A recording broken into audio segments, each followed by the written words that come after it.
Good Morning Night Vale is brought to you by The Disappearances of Lydia Fontaine, a new independently produced and crowdfunded 10-episode original audio drama. Set in a deceptively familiar world of electronic surveillance and machine-mediated communication, The Disappearances of Lydia Fontaine follows Lydia Ryan and her friends, lovelorn Ethan and wannabe internet sensation Dee, as they struggle to unravel the mystery of her mother's disappearance. Escape the sinister Fontaine family, and survive the feud over her grandfather's supernatural legacy. It weaves bitter family drama and high-stakes intrigue with fantasy and cyberpunk elements to create a surreal mystery about secrets and grudges, old books, big data, and the promise of infinite knowledge. And do not forget the talking birds. It's a full-cast production with original music and a bespoke soundscape presented through a series of found-footage-style surveillance recordings. And it's important to note, this show was made entirely without generative AI. Even the computers are voiced by human actors. Episodes are free, and you can start listening right now with the Season 1 finale due to come out on August 16th. For more information, go to lydiadisappears.com. and find The Disappearances of Lydia Fontaine wherever you get your podcasts and start listening from the beginning. Insurance isn't one size fits all, and shopping for it shouldn't feel like squeezing into something that just doesn't fit. That's why drivers have enjoyed Progressive's Name Your Price tool for years. With the Name Your Price tool, you tell them what you want to pay, and they show you options that fit your budget. Enough hunting for discounts, trying to calculate rates, and tinkering with coverages. Maybe you're picking out your very first policy, or maybe you're just looking for something that works better for you and your family. Either way, they make it simple to see your options. No guesswork, no surprises. Ready to see how easy and fun shopping for car insurance can be? Visit Progressive.com and give the Name Your Price tool a try. Take the stress out of shopping and find coverage that fits your life, on your terms. Progressive Casualty Insurance Company and Affiliates. Price and coverage match limited by state law. If you see something crawling across your floor in the dark, don't worry. It's probably just a tarantula. Good morning, Night Vale.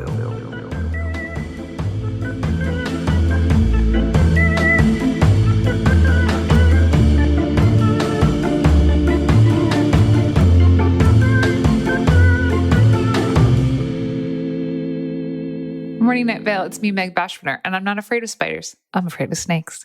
Good morning, Night Vale. It's me, Hal Lublin. I am terribly afraid of spiders, and I don't care for snakes, but I'm not as afraid of them. And hello, Night Vale. It's me, Symphony, and I'm not afraid of spiders because I kill them. I'm not afraid of snakes because I'll kill them. But I am afraid of the dark because you never know. Because you can't kill it. You can't turn off the dark, is what you're saying? Oh, yeah, you're not Spider-Man. No. You never know what's in there waiting.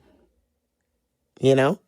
Anyways, but here we are once again doing what we always do. Back on our bullshit, as we say. Do we say that? Yes. Sure. Sure. We are dissecting, going back painstakingly over each and every episode of Welcome to Night Vale. Why? Just because it's the hip popular podcast? No, because we love it. Because we're cast members. And mostly because we're friends. And we are recording this today, Wednesday, May 18th at 10:52 Central Time, PM, in the year of our spaghetti monster, 2022. It's late nights for Symphony over there. Yeah. We're doing a doubleheader episode tonight. Hal and I are on the West Coast. We're using our West Coast privilege to not be up too late.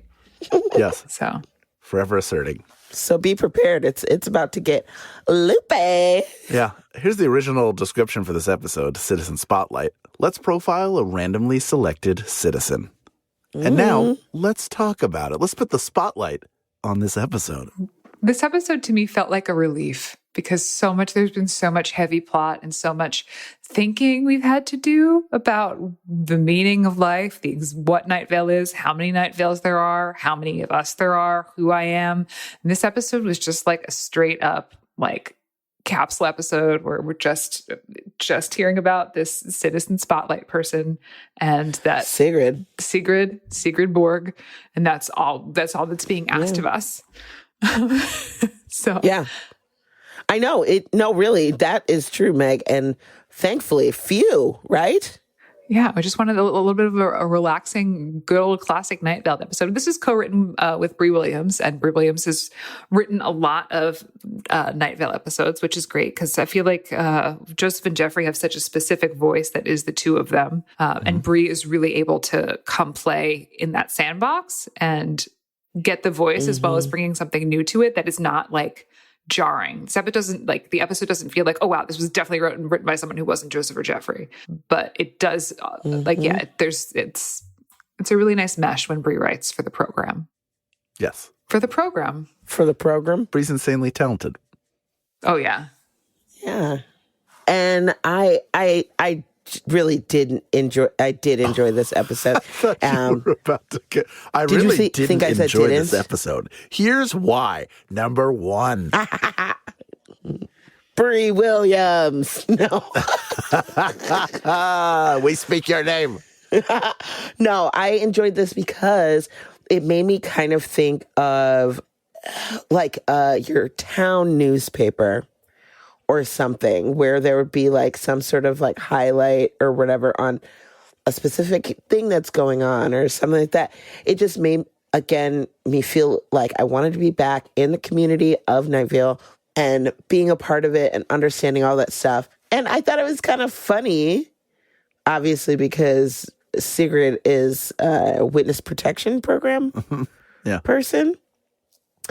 And all the descriptions of, like, it was like, okay, here's your little dossier that tells you what you should know about this person, was so friggin' specific. It was going back to like feelings and thoughts that Sigrid would have. Also, the name Sigrid made me think of that yogurt. Skyr. Siggy's? Oh, Siggy's? Skyr. Yeah, Skyr and Siggy's. Those yogurts are good. They're really good. I've never had those. They're very thick. I like a good thick yogurt. Where do you get that? The grocery store. The store. Well, I know where yogurt's bought. I mean, like, is it a specialty? It sounds specialty to me. Not a fancy one. It's Icelandic yogurt. Oh. No. Oh, yeah. Very good. Pardon me. Very good. If you like yogurt, I do. try it. Not plain yogurt. We are not sponsored. I would love to be sponsored by yogurt. Yes. But just not by like a brand of yogurt. Oh, my God. By just yogurt. Just the concept of it. By yogurt. Yeah. By the yogurt. By Big Yogurt. Yeah. By Big Yogurt. Good Morning Night Vale is brought to you by the very idea of yogurt. Yeah. It's really easy to make yogurt, but I never have. I know. There's a yogurt setting on my ice. On the Instant Pot. On the Instant Pot, and I've never used it. I'm afraid. Here, I'm going to tell you the truth. Oh, speak. You ready? Yeah. Speak it. Speak your truth. I'm afraid to make a lot of fermented things because I think I'm going to poison myself. Yeah. I'm afraid to make kombucha, although I love it. Yeah. But I'm afraid I'm going to poison myself with a disgusting bacteria. You probably won't die. What do you... Because I'm an idiot and I can't figure. Yeah. I don't want I already have digestive issues. What? I'm not trying to mess it up even worse. Do you feel like you would gain something significant by making it yourself? Bragging rights, which is the only reason I do anything. Like, I see all these people making their own oat milk. They're like, you'll never buy oat milk again after you do this. And then they're like putting oats in a pantyhose and then just squeezing it for what I think is like 4 hours. And I think, is my time more valuable than the cost of an oat milk? And maybe it's not. I don't know. I think that is a question to ask. It's not the only determinant, but I don't know. There's just something to be said for when you make your own thing. Like I've pickled my own beets, made my own pickles, preserved lemons, done I love pickling things. There's something that's like, oh yes, I made this element. I sun-dried tomatoes and then put them in an olive oil that sat. And then when I made a meal from it, then I'm like, oh yeah, I actually grew those tomatoes and I dried them and I did. It just makes you feel like the frickin' Barefoot Contessa. And that's all I've ever wanted. Hal? Right. Yeah. I don't blame you. Who wouldn't? She lives the ideal life. Yeah. Meg knows my heart. And I have lots of opinions about food, as you know, as you know, and a lot of my opinions about food are where we're getting it from and what it's doing to the planet. Sure. Which is why I want to make yogurt, because we eat a lot of yogurt in my household, and I buy 2 big containers of yogurt a week, and those are plastic containers. And when I'm done with them, where do they go? They go into the recycling, and apparently it doesn't get recycled. So it's like, if I'm going to be making this much yogurt, I can get local milk from a dairy farm near me. So it's not milk that has been trucked and, like commercially farmed. And then I can put it in a reusable container, an old yogurt container even, and then not be making so much waste when I make the thing that I eat every day. So that's my sort of opinion there. And then also I will feel like I'm in a garden. Like I'll have I'll have a closet full of exactly the same blue button-ups, and I'll know what to wear every day. You're recycling, even your outfit is being recycled. Yeah. Sure. Sure. But there's something to be said, that it's that feeling of being like, yes, I made all these things and I grew this. I know from beginning to end where this food came from, because I grew it. With my own hands, I dried it, cured it, picked it up, rubbed it, flipped it over, did the things, whatever you needed to do. And then you feel like you've had a hand in all of the nutrition that's coming across your table, and it's fulfilling. It does. Yeah. It is satisfying to make stuff from scratch. I agree with that. Yeah. I think that the future of food, as far as climate is concerned, is that we have to be eating closer to our homes. So, and I think that's processing some of the foods in your home. So you're saying you should not be eating frozen fish sticks that are forming a giant mandala on the floor? Undulating and alive?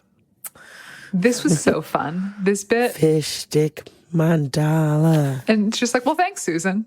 Yeah, sounds fun. I just want to... He's like, and I know this will be the day I die. And you're like, that's dark as hell. And Cecil's like, anyways. Yeah.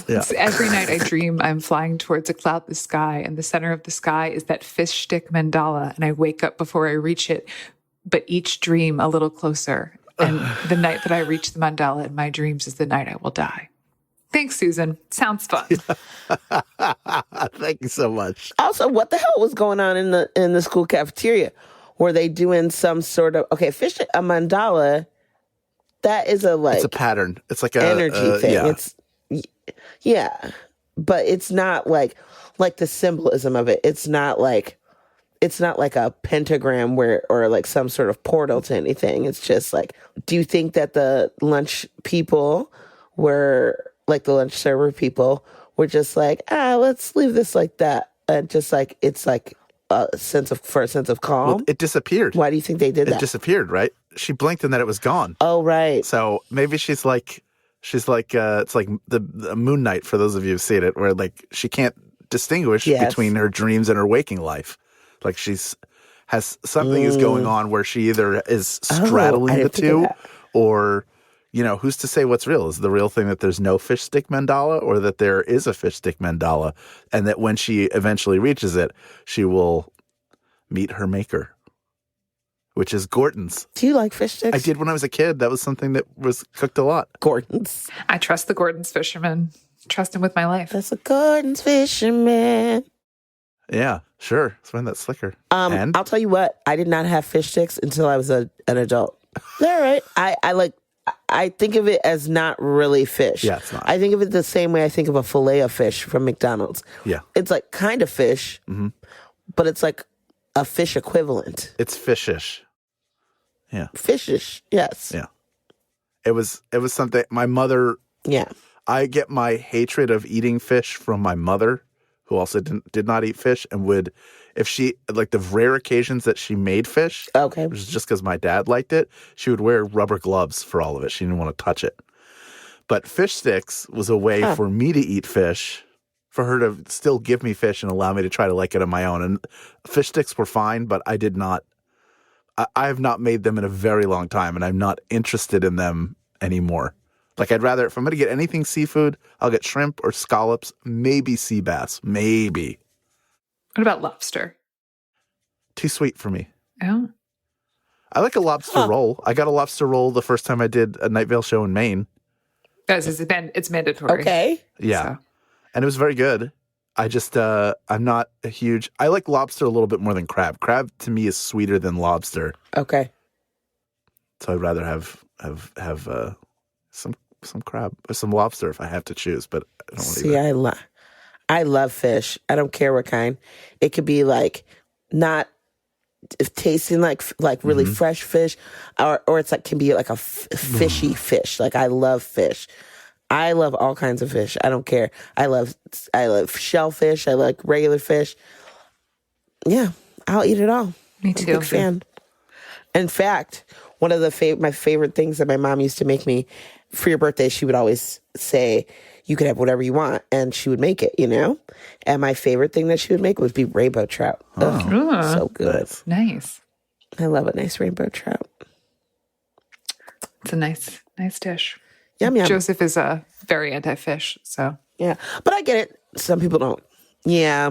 He doesn't like the smell. No, right? it's like one of his sensory things. Yeah. Iris likes fish. I gave her salmon. She liked it. We don't, yeah. Oh, that's good. I don't really eat fish too much, again, because of the environment and because Joseph doesn't like it. But when I have opportunities to splash out and go eat some raw fish, I will go do that. It's always like whenever I have like a friend who's like, it's just the two of us going out, or Joseph's not. I'm like, let's go for sushi. Let's go. Sushi. Do you also like poke? Mm-hmm. Yeah. And like ceviche, you like that as well? I'll eat literally anything. Okay. Fair enough. I like ceviche. I ate raw shrimp when I was in Japan. I ate raw chicken when I was in Japan. This seems like not something you should have done. It was delicious. Seems unsafe. I'm glad you enjoyed it. I'm glad you enjoyed it. I'm glad you're here. Yeah. Oh, I survived. I got a real tough tummy. You thrived. I am like a little bit allergic to oysters, though, but I still eat them. And raw clams, I'm like a little bit allergic to them, but I still eat them. I can only have like one or two. I think clams are my least favorite, but I love an oyster. I could eat. Just know, friends on the internet, from the internet, if we ever go out to eat and there's oysters, I will order a dozen and then look at you and say, what are you getting? And are we getting entrees after? Because that is an appetizer. If I'm trying to eat it for a meal, it's going to be like 36 oysters, and I'm going to spend $700. Have you ever had an oyster shooter? I have. I actually had one recently when we were in, this is going to sound bad. Do not judge me. We were in Boulder. Was it a Rocky Mountain oyster? Colorado. I've also had those, and no, it was not. They're actually really good. They're usually like fried or whatever. So it just tastes, same thing as boudin balls, like to me, like same texture. I don't care. But it was like in sake. It was like it had the oyster like in like its own little sauce or whatever. And then it had a thing of sake. It was good. I bet that would be good. Like nice and cold, clean flavors. Mm-hmm. Love that. Anyway, it's not the flavor of Flakey O's, though. Oh, yes. Anyways. Nothing like the flavor of Flake. Okay, when you think of Flakey O's, I personally think of a Honey Nut Cheerio. I know that's not probably right because it also says flaky, but I think of like similar to like if a Frosted Flake and a Honey Nut Cheerio were mixed together. That's what I have a similar mind canon there. Yeah, I thought about Honey Bunches of Oats, which is in the family. Okay. And an underrated cereal. Very much. Yep. Honey Bunches of Oats is delicious. It is. Anyway, thanks for listening. Air Brakes is returned for another episode. You know who else is underrated? Who? Sigrid Borg. Because no one, like, they explain how she's not memorable, right? And, like, how she got you a coat and stuff, all this. You went thrifting with her one time, but you don't remember. And then there's a note inside the coat. That was fucked up. I kind of got scared. And I know it's just a story that they're making up inside her dossier, but I kind of love that because then it brings you in to be like, because everything was so detailed, because all of the things about her, it's like, oh, well, that's why you don't remember her. Just because she's not very memorable. She's never to be remembered. She's a loner. Yeah. You know? And she hangs out with the bad kids. I would hang out with Sigrid. Yeah, I'd hang out with Sigrid. Sure. I probably would have taken Sigrid to prom. Oh. Oh. Yep. Well, you can tell that's canon now. Yeah. That Hal Lublin Steve. took Sigrid Borg.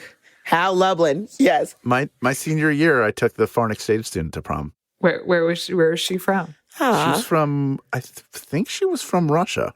And a teacher had mentioned. Is Hal Lublin a Russian asset? I was that night. I was a real asset to that Russian. Oh. Oh, wow. We went, we had fun, we danced. The teacher had mentioned, You told her the codes? Nobody had asked her to prom. I was like, oh, well, I will. I have no romantic prospects. I have no, I'm happy to take her. And we'll have fun. There was no pressure on either side that it was, nobody, I didn't have a crush on her. She didn't have a crush on me. But it was fun. You get to play dress up and go to the prom and do the whole prom thing. It's very sweet. It's very sweet. You know how that speaks a lot to your character. You see someone being left out and say, no, not on my watch. I wish I'd been the one who would take it. I mean, somebody brought it to my attention. I was like, yeah, that sounds like a good idea. I'll do it. Sure. I feel bad taking credit, coming in what I did was I came in. You can take credit. I'm going to allow you to take complete credit for it. It was all my idea and I did it. Because your teacher could have suggested that, oh, nobody's going with her. And then you could have been like, sucks to suck, and then walked out. That's true. I could have just said okay and walked away. But I felt like it was the right thing to do. Yeah, and you had a good time. I did have a good time. Yeah. Don't remember any of it. I don't remember either prom, really. I don't know. It wasn't that memorable. No. Those weren't the memorable things for me. I remember doing shows a lot more than anything else. Those are the things I really remember from high school. Yeah. My prom was memorable, but I went to the hospital. Oh, yeah? That's right. Because I got food poisoning. Because you were eating those oysters. And they kept... no, it was because... Oysters and homemade kombucha. Oh, my God. No, it was because all the other girls got to, their moms let them stay home and, go get their hair done and stuff. And my mom was like, no, girl, go to school. And I went to school and I ate a bagel in the thing, and I think the cream cheese was bad. And I got so sick at prom. I had half a bite. I was all dressed up and I was not feeling good as soon as we sat down. And I was like, I don't know what's happening with my stomach, but I was just sitting there trying to have a good time. And then I, tried to go to the bathroom. I did not. Nothing was happening. And then I was just laying on the floor outside the bathroom. And my teachers were like, are you okay? And I'm like, no, my stomach hurts so bad. They ended up calling an ambulance, and I was harassed by the EMTs for the entire ride to the hospital. They asked me what I was on, what I had taken. And I was like, I didn't take any, because I hadn't taken anything. A bad bagel. That's what I took. Fucking Cisco bagel and some terrible cream cheese. I blame you, Philadelphia. Oh. Just kidding. Blame Kraft. It's not the city. No, I blame my some improper storage of cream cheese packets, probably. And but they gave me some lidocaine in some Maalox, and I was fine. I ended up being able to go back for the very end. I like to imagine that every night since, before you go to sleep, you kneel at your bedside and you have whatever communication you want to, and at the end, you just go, and Brugger's Bagels, I will never forget you. I will never forgive what you did to me. And I will dedicate the rest of my life to your complete and utter destruction. Love, Symphony. It's very much like Arya Stark's list of names from Game of Thrones, where I'm like, Philadelphia cream cheese, Brugger's Bagels. Warren Township High School. You will pay. You will pay. Lidocaine. No, I don't hold a. Yeah, I don't hold a. That's actually what made me feel better. But yeah, no, that's actually what made me feel better. But presumptive EMTs. Speaking of fucked up childhood memories, the whole Earl thing. yeah. Oh, poor Earl. So yeah, Earl sees his child self comes to the scout training, and then he has the memory starts to appear in his head. It's just this timey-wimey loop thing. Ugh. I love it. All the secrets that are told in this episode are just like wonderful little Easter eggs into these other random characters. Earl's is probably like the saddest. Yeah. Because he's always been so like, what about our youth, But then Lee Marvin and his donut food truck or whatever, and then he's like a really dark secret. It's like the void. Within the void is a light. Within the light is a hand. Within that hand is potential. And within that is everything. Mm-hmm. Right? Something like that. And I was like, wow, that's deeply Marvin. Also, happy birthday. Happy 30th birthday. Happy 30th birthday, Lee Marvin. Do we have anything else we want to say? Oh, just the thing about the smorgasbord cake, the cake that's made out of sandwiches. The fish paste and... Yeah. It made me, this is what I love about writers taking things from their lives. And I don't know if this is but I remember this experience. When we stay at the Reval in Sweden, they have an amazing breakfast and with a like a buffet type thing. And one of the things that they have are these little containers, these little tubes, aluminum tubes of fish paste. And I take them. And then I take them too. And I eat them as a snack. I have used them for stocking stuffers. Oh, I don't do that. It's fun and weird. Yeah, they're really cool. They're like metal. They're like toothpaste tubes with like good branding. There's like a little Swedish girl on them. And I remember I've definitely eaten them, but I definitely also put them in my parents' Christmas stockings. So I've definitely eaten them with like crackers and stuff like that on the train. And I don't know, I love stuff like that. I'm also like a tapas, like kind of like picnic snacker type person. So give me a good thing of cheese and some crackers and a little fish paste or some sort of like brunch flaga, and I'm in heaven. Meat paste. Up next, a conversation with this episode's guest writer, Brie Williams. But first, a conversation about this episode's weather, which was Try, Try, Try by Rachel Sage. I liked this one a lot. I really enjoy a song that has a strong string element and fun rough lady lyrics. Like femme-fronted, kind of like folky rocky, but like with a string element. It gives me good like Brandi Carlile vibes or Sheryl Crow vibes or something. It's like there's a story to be told, and I really enjoyed this song. Yeah, it was. I enjoyed it too. Yeah, I really liked the musicality. I dug it. I thought that the lyrics were good. I thought the performance was strong. I really liked Googling about Rachel Sage. Very impressive resume. Has written and recorded 14 studio albums. Has her own independent record label, tours a ton, and then it has like some interesting sort of the family stuff. Her dad is Stuart Weitzman, the guy who makes the shoes. Do you know that I'm talking about, the shoe company? It's like yes, that's her dad. Shut up. No. Oh, wow. Yeah. Whoa, that's cool. So she has I see his stuff in Nordstrom Rack. So yeah.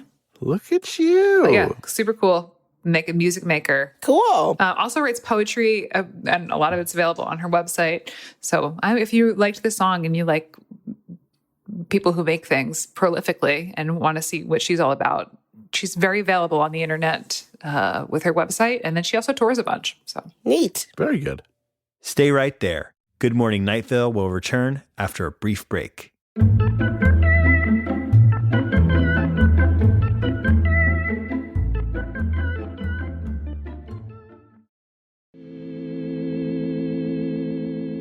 hello, everyone.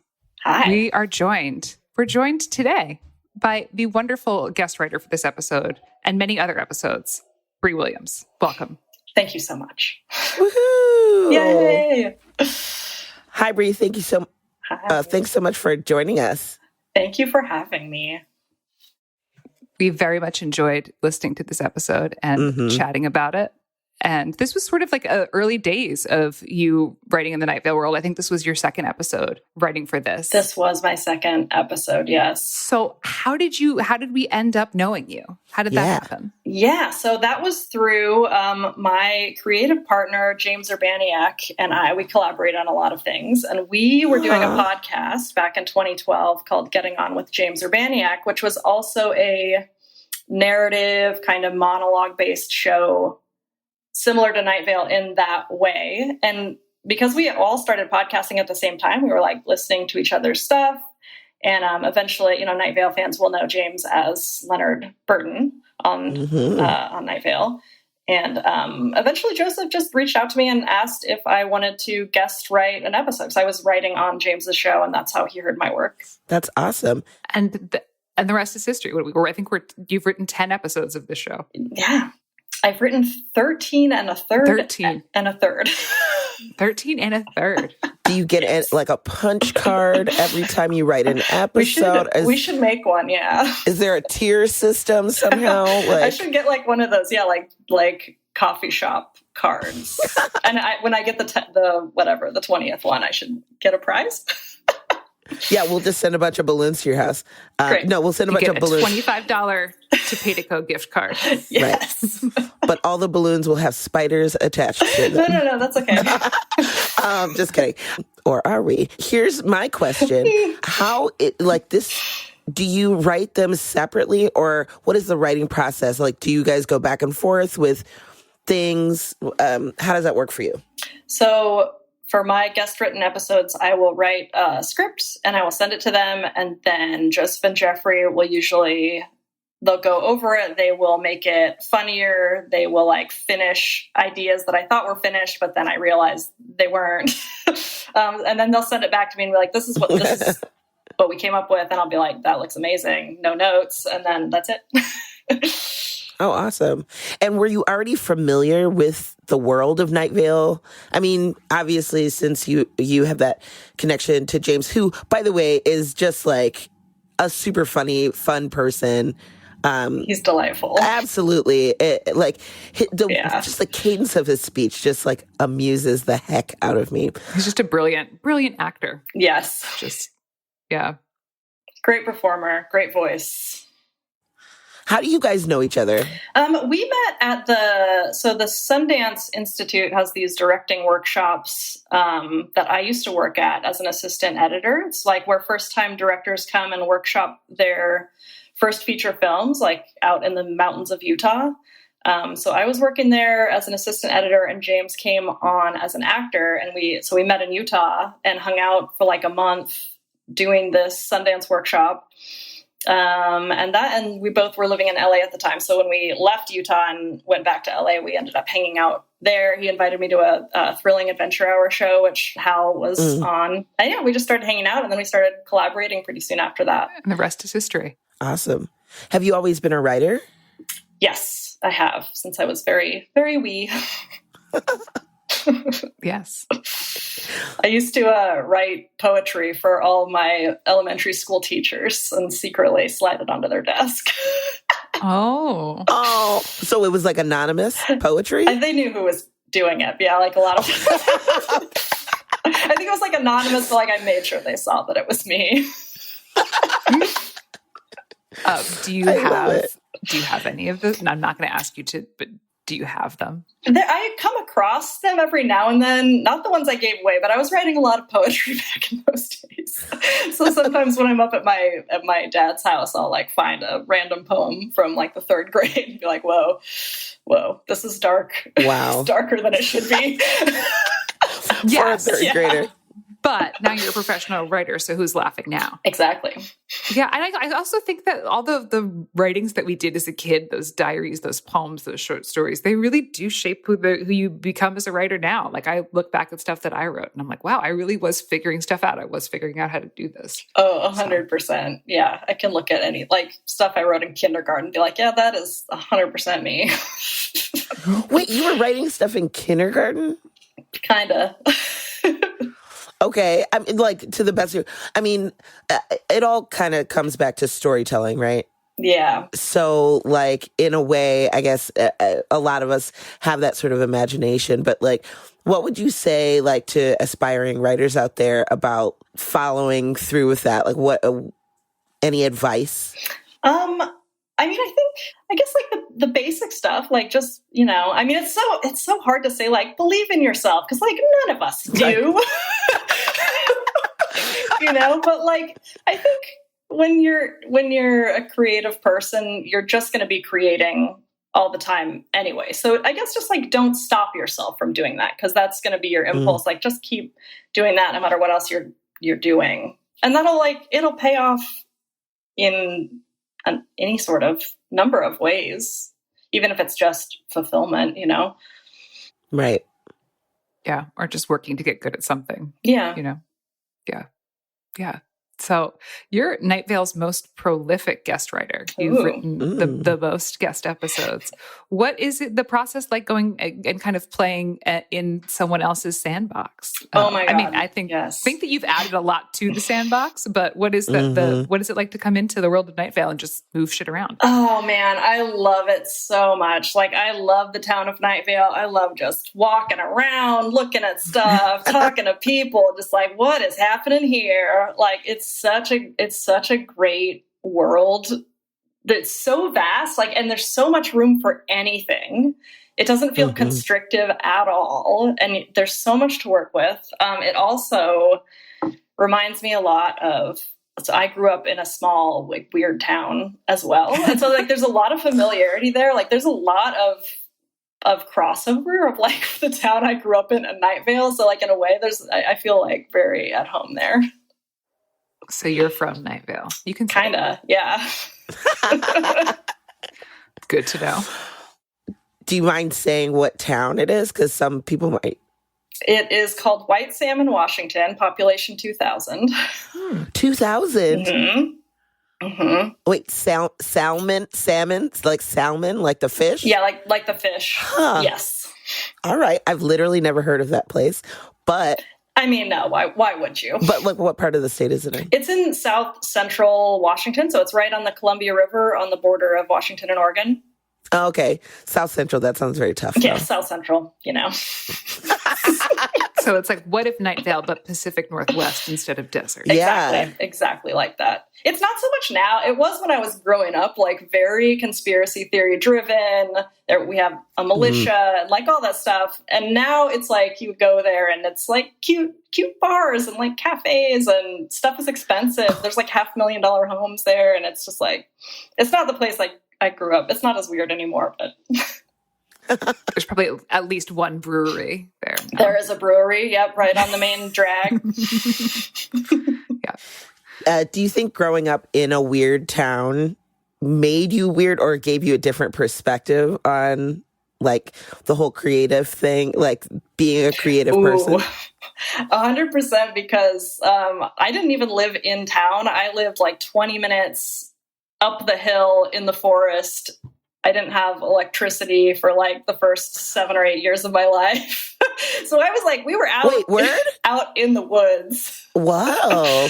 Just straight up. So it was very much like create your own entertainment, because we don't have cable TV, and it's like figure it out. That's really neat. And yeah, and now you're a storyteller. Yeah. So you had to create your own. Yes, definitely. And now you create for so many people. You create so many different stories. So in the many episodes that you've written, do you have a favorite? Do you have a favorite character that you like to write? Do you have like, what are your like little hot spots? I think my favorite episode that I've written was The Waterfall, which is about Josh Creighton, a shapeshifter character who gets stuck in the shape of a waterfall in that episode. That one just felt like really real to me when I was writing it. I wrote it really fast. Like it just felt, I was just in it. There's like, I feel like emotional truth in that episode for me. I also am very fond of the first one I wrote, Guidelines for Disposal. Yep. Maybe because like there's some nostalgia because it was like my first Night Vale episode, and I just like, I'm like, oh, but I did have a lot of fun writing that one too. Yeah, we did that one recently. We were talking about like what we would dispose. Yeah. Okay. Yeah. Yes, I listened to. I loved that episode. That really cheered me up. I had COVID at the time you guys released that, and it was like the only thing that made me happy when I had COVID. I was like, oh, this is now I'm smiling for the first time in days. We're happy to be there for you. Thank you. I appreciate it. Because you're there for us. Aww. How let's break down that process for you, like of creating this, because as you said a couple of times that like, you're like, let me take a walk through Night Vale, or things that are like very like imagery driven. Like, how do you come up with this stuff? Oh no, is that the question? Where do you get your ideas? It's hard-hitting journalism out here. No, I mean, I always find it interesting, like when Joseph says about like names of things, like names of characters and stuff. He's like, it just comes to me. Is it something? Because have you heard that thing where it's like some people don't see anything in their head? Like if you said picture a red ball, like they don't see a picture of a red ball. Like, do you physically see like these things interacting? Yeah, I can definitely picture things. I'm very visual. Like I my background is in film. I went to film school, so I'm like a very visually driven person in that way. So you can see it. So I can see it. And I do like, I have like a big, and I know Joseph and I have talked about this because he has one too, but just like a document that is just Night Vale stuff. And it's just like things that I have that just random little like snippets of an idea. And I'm like, oh, that could be like something Night Vale related. And I'll just put it. So there's this big master document of just random tidbits of like Night Vale-y ideas that pop into my head. And like characters that I hear on the show. And I'm like, oh, that's a cool character. Like I want to like think about that character and things like that. Yeah, that makes sense to me. You have such a great skill for matching the voice and matching the world of Night Vale. So it makes sense to me that you're sort of collecting. Yeah, I'm a total collector. Yeah. And have you worked on other projects before where you've matched voice, like and like sort of hopped in? Yes, I have in the gaming world. I worked on this teen romance like mobile game. Which was very like outside of my normal wheelhouse and interests, but it was very much like matching the tone of this very specific like teen romance world. And so I did a lot of that for like 3 years. Wow. This is more fun. What Night Vale is much more fun for me because that's like much more aligned with what I am interested in anyway. I like horror and surreal stuff and dark comedy and that kind of thing. Yeah, can you talk to me a little bit about what your work outside of Night Vale is like? What stories you'd like to tell outside of the four walls of this desert town? Yeah, I do. I love the audio drama format, and James and I do create a lot of audio drama content. We just released a new project on Audible that you can listen to. It's called I Will Never Lie to You. It's a 90-minute audio drama piece, like a one-off. Set in 1976. So if anybody has Audible, please give that a listen. And Hal's in it, right? Doesn't Hal have Hal is in it. What? Yes. Hal has a great little part in it. He plays like, yeah, just listen to it. And, crossover. Yeah, some crossover. So I love audio drama. I love independent filmmaking. It's just really hard to get stuff made. But I mean, I love writing screenplays. That's sort of what I started in. And so I have just like, a metaphorical suitcase full of like screenplays. And are they in the like horror, dark comedy genre, like you were talking about, like that sort of? Yeah, a lot are. Yeah. A suitcase of them. Yes. That's really wonderful. Horror obviously plays a huge part in a lot of the depth, like some of the scary stuff in Night Vale. And as you know, a lot of us are like really into that. Cecil and Jeffrey have that Random Horror Number 9 podcast. Yes. And obviously Joseph is a huge fan of horror as well. What are your go-to horror movies? Let's say it's rounding Halloween. What are you watching? My favorite horror movie of all time is The Innocent from 1960, I want to say. Okay. It is, I think they did do it on Random Horror 9. Jeffrey and Cecil did do that movie semi-recently, which I was very excited about. It's based on the Turn of the Screw, the Henry James story. But the screenplay was Truman Capote. It's just like, it's beautifully shot. It's very unsettling. Incredible child actor performances. If you're into the creepy kids genre at all, it is like top of the list creepy kids movie. I've never seen that before. Check it out. But kids sure as heck creep me out. Right? Right, Meg? Yeah. What else do you find scary? Just like in life. Yeah. Or I guess like in art. You don't have to be like, well, I mean, we live in a scary world, but I guess, yeah. In art. Therapy session. I find like animatronics to be one of the scariest things like on Earth. Oh my God. Joseph always wants to get them from like the Halloween store for like our Halloween decorations. And I'm like, no. Ooh. No. Mm-mm. Nope. No. I hate them. And it's deeply unsettling the way like they move, like the twitchiness, and like you're just waiting for them to come alive and like fuck you up. Like I don't like Charles Entertainment cheese. I don't like any of that stuff. Horrifying. You know? Yeah. Wow. Okay. So animatronics, anything else? Animatronics are number one. I know spiders, which I know that Jeffrey and I have that in common. Okay. Yes. Oh, really? Okay. And Hal hates spiders too. Good company there. Yep. Joseph's going to write an episode.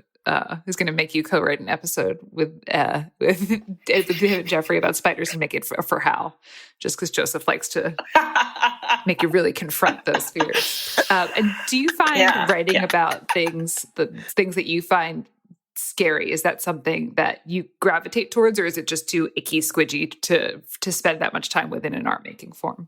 No, I definitely do. I think it gives you more control over the fear, and it's nice to feel things when you're writing. Like, I know things that will make me feel a certain way, so I'm just gonna do that. So you will mine your own fear, not run from your own fear for your work. Great. Yeah.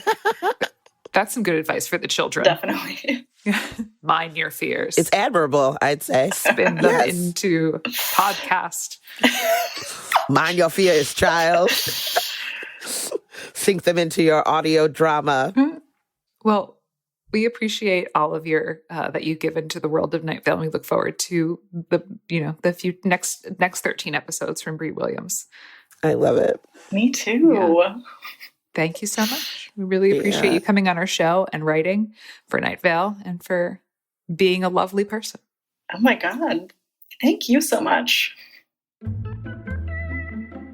Thank you all so very much for listening. The next episode we're going to be discussing is Niecelit. And until then, good morning, Night Vale. Good morning.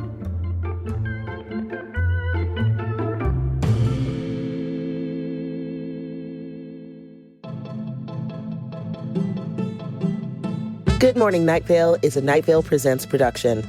It is hosted by Symphony Sanders, Meg Bashwiner, and Hal Lublin. It is edited by Felicia Dominguez and mixed by Vincent Cacchione. It is produced by Meg Bashwiner. Theme music by Disparition. Special thanks to Brie Williams for chatting with us this week.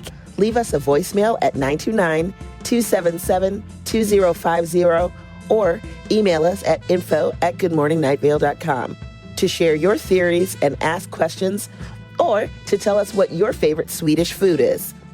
This show is powered by our patrons like Kathy Fink, LaShonda Hill, Dr. Z, Daniel Antunes, and Christopher Nix. If you are interested in supporting this show in exchange for lots of fun, exclusive, insider, hypercool kid content, check us out at patreon.com/goodmorningnightVale. For more info on this show, go to goodmorningnightVale.com and follow us on Facebook and on Twitter at Night Vale Chat. Special thanks to Joella Knapp, Jeffrey Craner, and Joseph Fink. Calzone ingredient of the week is a drawing of two cougars snuggling that you keep on your desk for right now. You know that you should order a frame for it, but you've just been so busy lately with just, everything. But those big cats deserve a proper display, and they will get one. One day when you can be less of everything to everyone.